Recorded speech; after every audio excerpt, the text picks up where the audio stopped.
বন্ধুরা, আজ একটা নতুন রেসিপি নিয়ে চলে এসেছি, আর সেটা খুবই ইন্টারেস্টিং। তাই তোমরা দেখতে থাকো, শেষে কিন্তু একটা সারপ্রাইজ আছে তোমাদের জন্য। কেকের স্পঞ্জের জন্য আমরা প্রায় 300 গ্রাম ময়দা নিয়ে নেব এবং তাতে 2 থেকে 3 চামচ কোকো পাউডার, হাফ চামচ বেকিং সোডা, হাফ চামচ বেকিং পাউডার, পরিমাণ মতো নুন দিয়ে আমরা একটা আটা চালুনি দিয়ে চেলে নেব। এবার মিক্সিতে 250 গ্রাম চিনি, 3টে ডিম, 2 চামচ ভ্যানিলা এসেন্স ও 200 ml সাদা তেল দিয়ে ভালো করে ব্লেন্ড করে নেব। কেকটা করেছি আমরা 5ই জুলাই তোমাদের দাদার জন্মদিনের জন্য। 1 চামচ কফি পাউডার দিয়ে দেবো যাতে কেকের ফ্লেভারটা খুবই ভালো আসে। এবার অল্প অল্প করে ডিমের মিক্সচারটা দিয়ে আমরা মেশাতে থাকবো। এবার অল্প উষ্ণ দুধ দিয়ে কেকের ব্যাটারটা তৈরি করে নেব। এবার বেকিং ট্রে দুটো মাখন দিয়ে গ্রিস করে নেব, আর ওই মাপেরই বাটার পেপার কেটে লাগিয়ে নেব। আবার উপর থেকে অল্প মাখন দিয়ে গ্রিস করে নেব। এবার কেকের ব্যাটারটা পরিমাণ মতন ঢেলে নেব। আমরা এখানে 2 টিয়ার কেক বানাচ্ছি। এবার এইভাবে ড্যাব ড্যাব করে নেব যাতে ভেতরে কোনো হাওয়া জমে না থাকে। এবার 10 মিনিটের জন্য প্রি হিটেড তাওয়ায় রেডি করে নিয়েছি। সেই তাওয়াতে বেকিং ট্রে দুটো বসিয়ে ঢাকা দিয়ে দেবো প্রায় 40 থেকে 45 মিনিট পর্যন্ত লো আঁচে। এদিকে সুগার সিরাপ তৈরি করে নেব। তার জন্য 1 কাপ চিনি, 1 কাপ জল মিশিয়ে গ্যাসে ফুটিয়ে নেব।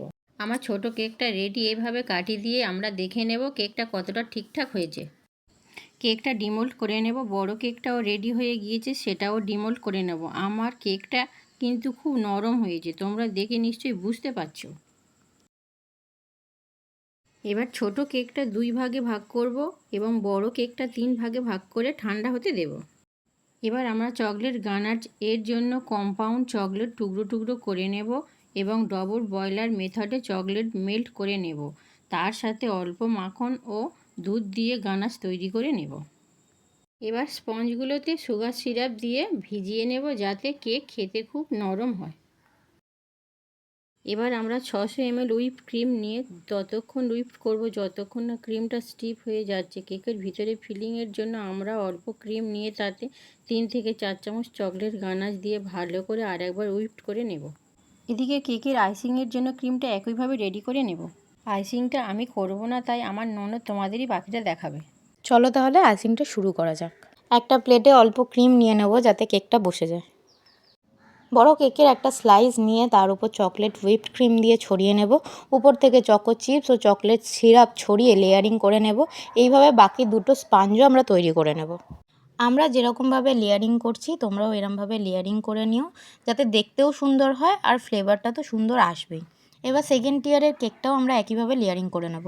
বাকি ক্রিমটা দিয়ে আমরা ক্রাম কোট করে নেব। দেখো দুজন মিলে আমরা ক্রাম কোটের জন্য লড়াই করছি। এবার আমরা হোয়াইট ক্রিমটা দিয়ে আইসিং করে নেব। ঠিক এইভাবেই ক্রিম দিয়ে দিয়ে আমরা ক্রিমটা সমান করে নেব স্প্যাচুলা দিয়ে। আমরা কিন্তু প্রথমবার আইসিং করছি, তাই আমাদের অতটাও পারফেকশন আসেনি এখানে, তাই এটাই আমাদের কাছে শ্রেষ্ঠ। আমরা অল্প ক্রিম ডেকোরেশনের জন্য তুলে রেখেছিলাম, যেটা হলুদ কালার দিয়ে মিশিয়ে নিয়েছি। স্টার নজেল দিয়ে পাইপিং ব্যাগেও ভরে নিয়েছি। দেখো আমি এইভাবে ডেকোরেশন করছি, তোমরা তোমাদের যেমন খুশি ডেকোরেশন করতে পারো।